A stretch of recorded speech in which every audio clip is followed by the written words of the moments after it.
Kinan tidak memimpin mereka dan menjelaskan, "Hari ini, Lydia menuduh kita bekerja sama dengan Rizky, mengatakan bahwa kami mendapat virus dari mereka dan berencana menggunakannya untuk menghancurkan dunia.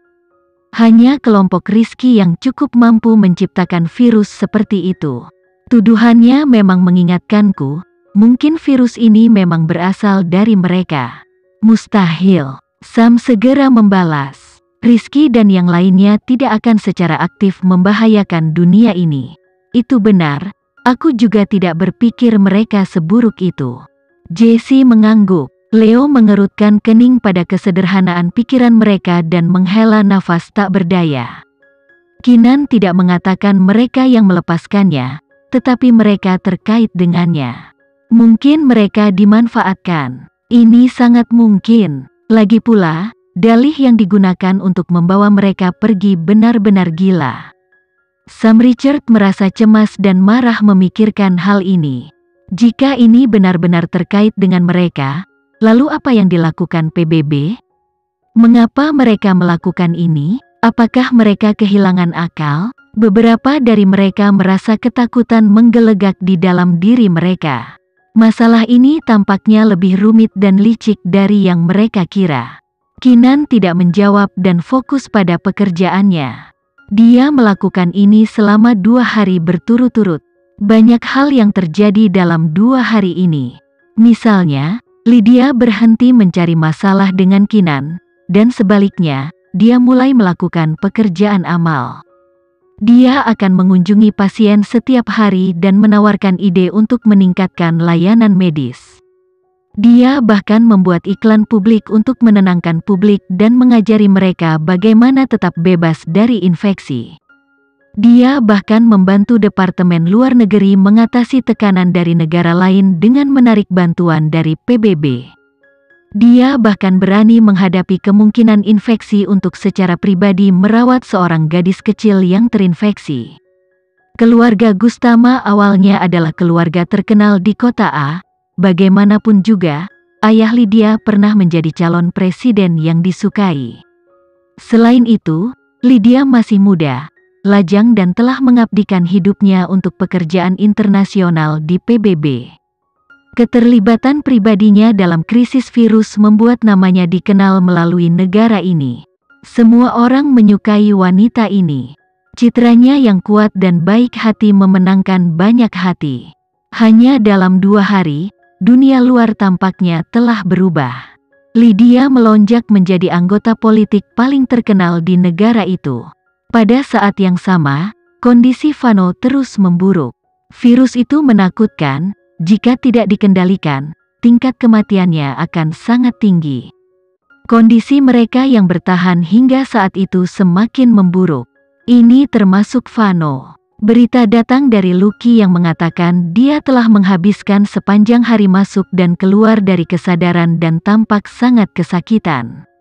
Namun, ketika dia sadar, dia memperingatkan Lucky untuk tidak memberitahu Kinan apapun. Kinan sudah memberitahu Lucky untuk memberitahu dia tentang segala sesuatu tentang Vano bahkan sebelum Vano membuat ancaman. Lucky lebih takut pada Kinan, jadi dia tidak punya pilihan selain mengkhianati Vano. Ekspresi Kinan tetap tidak berubah meskipun berita buruk tentang Vano terus mengalir. Namun, teman-temannya bisa merasakan rasa dingin yang memancar darinya, seperti mereka akan kedinginan jika terlalu dekat.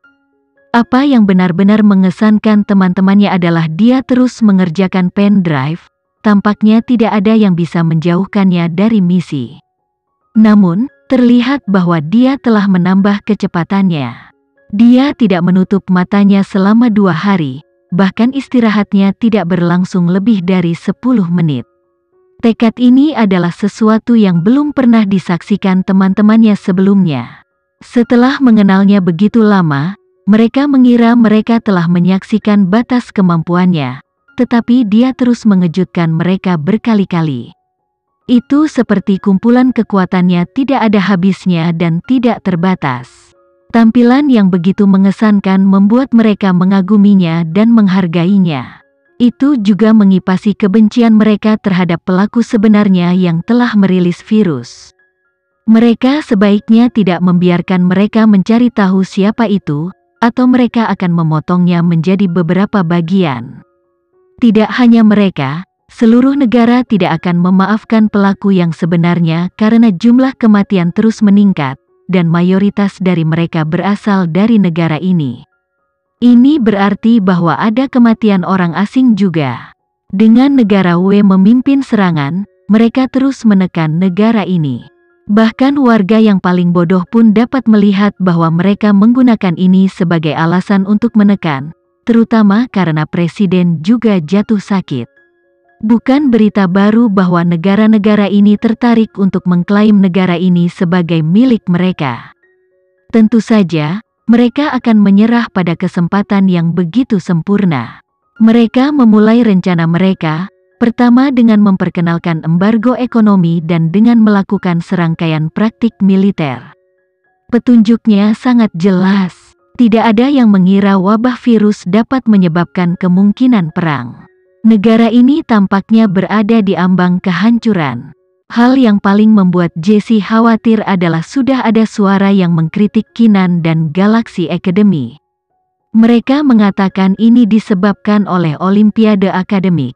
Untungnya, tidak ada yang berani secara terbuka menyatakan bahwa mereka berada di belakang virus, karena bagaimanapun, Kinan memang menyelamatkan dunia sebelumnya.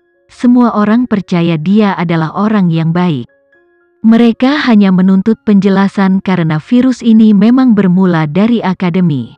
Orang-orang ini terlalu berlebihan. Bagaimana mereka bisa menyalahkan Kinan? Jesse sangat marah. Jika seseorang benar-benar bermaksud mencelakakan negara ini, bahkan tanpa kita, mereka akan menemukan peluang lain. Ya, tapi kita tidak bisa mengharapkan publik untuk bersikap rasional, kata Karen muram. Namun, jika mereka berencana untuk menyakiti salah satu dari kita, maka mereka tidak bisa menyalahkan kita atas luka-luka mereka. Bagaimanapun, kita harus menyingkirkan pelakunya terlebih dahulu. Aku benar-benar ingin memberinya pelajaran. Sam mendesis. Mereka sudah sangat marah apalagi Kinan. Setelah dia memecahkan kode dan membolak-balik informasi di dalamnya, ekspresi Kinan menjadi gelap. Itu seperti yang dia harapkan. Bagaimana Leo dan yang lainnya berkerumun di sekitarnya dengan tergesa-gesa untuk melihat informasi di dalamnya. Mereka melihat sederet informasi detail terkait virus tersebut.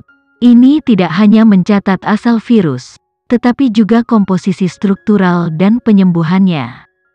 Gejala yang dijelaskan benar-benar mirip dengan apa yang terjadi beberapa hari sebelumnya. Ini adalah informasi yang diambil Kinan dari pen drive. Leo dan yang lainnya tercengang saat melihat informasi ini. Ini benar-benar terkait dengan Rizky dan teman-temannya, kata Sam tidak percaya. Mengapa mereka melakukan ini? Atau mungkin mereka dimanfaatkan? Jesse pun sulit menerimanya. Kinan berdiri untuk mengumumkan, kita akan membahasnya nanti. Kita harus pergi ke rumah sakit sekarang dan menghentikan rencana jahat ini. Ya, semuanya menjawab serempak. Mereka sampai di rumah sakit dalam waktu singkat. Namun, mereka menemukan pengunjung yang tidak diinginkan di sana. Lydia telah sering menghabiskan waktu di rumah sakit, seperti dia takut orang-orang tidak tahu bahwa dia peduli dengan pasien ini. Kemudian, kedua belah pihak secara alami bertemu. Ketika mereka melihatnya, Sam dan kelompoknya menggelapkan wajah mereka, dan mereka memproyeksikan permusuhan terbuka padanya. Lydia melakukan hal yang sama. Namun, senyum palsu masih tergantung di wajahnya. Kinan, dan aku di sini kupikir kalian telah bersembunyi, kata Lydia mengejek, arti sebenarnya dari kalimatnya jelas seperti siang hari. Dia masih mengisyaratkan Kinan sebagai pelaku sebenarnya.